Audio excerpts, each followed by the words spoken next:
नमस्कार मित्रमैत्रिणींनो, आज मी तुम्हाला दाखवणार आहे कोलंबीत गवार किंवा गवारीत कोलंबी असं काही आपण म्हणू शकतो।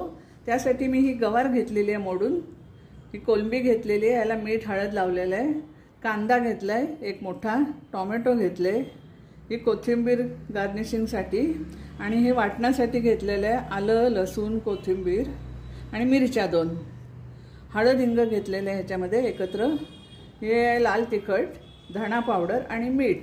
तर चला आता आधी आपण वाटण करून घेऊया। इथे मी गॅसवर तेल तापत ठेवलेलं आहे, तेल आपलं तापत आले, थोडीशी मोहरी आणि जिरे टाकते।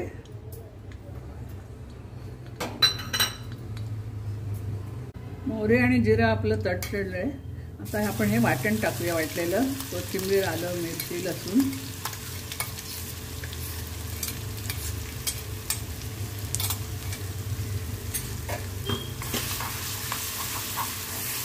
आपण हे परतून घेऊया। आपलं वाटण चांगलं परतून झालेलं आहे, चांगला ठसका पण लागला होता। आता मी त्याच्यात हा एक कांदा टाकते,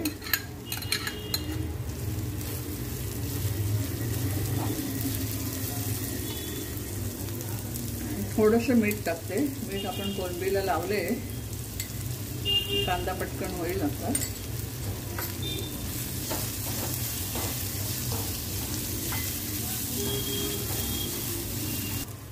या कांद्यामध्ये मी एक टोमॅटो टाकते, हा कापलेला आहे, आणि पाव चमचा हळद आणि पाव चमचा हिंग घेतले ते टाकते।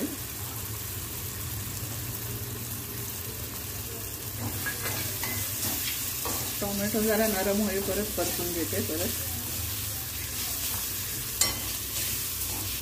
एक चमचा मिरची पावडर टाकते, आपण हिरव्या मिरच्या 2 टाकलेल्या आहेत। एक चमचा धणा पावडर टाकते,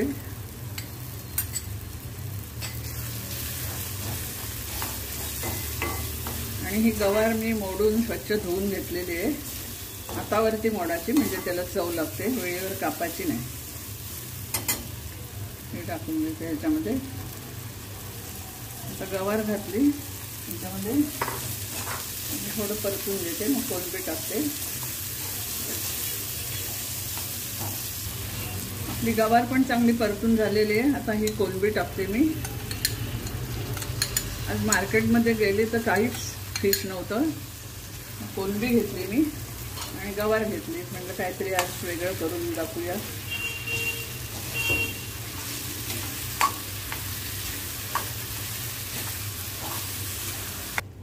आता मी ह्याला काही पाणी बिणी घातले नाही अजून, झाकण ठेवते, कारण ह्याला पाणी सुटेल। आता 5-10 मिनिटं झाकण ठेवून शिजवून घेते।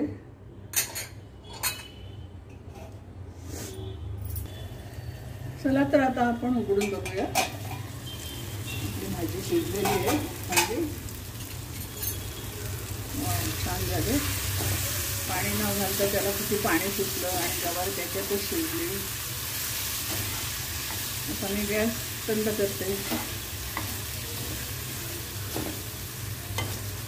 सर्विंग डिश मध्ये काढून देते।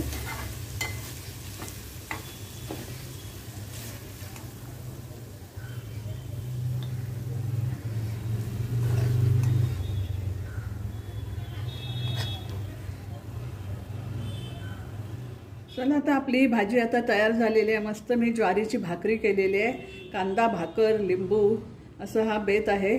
आणि ह्या भाजीत मी काय आंबट टाकत नाही, लिंबू वगैरे पिळून घेते आणि टोमॅटो आपले टाकलेलंच असते, त्याच्यामुळे मी आंबट टाकत नाही। आणि ही भाजी तुम्ही करून बघा, खाऊन बघा आणि मग कॉमेंट्स मध्ये लिहायला विसरू नका कशी झाली ती।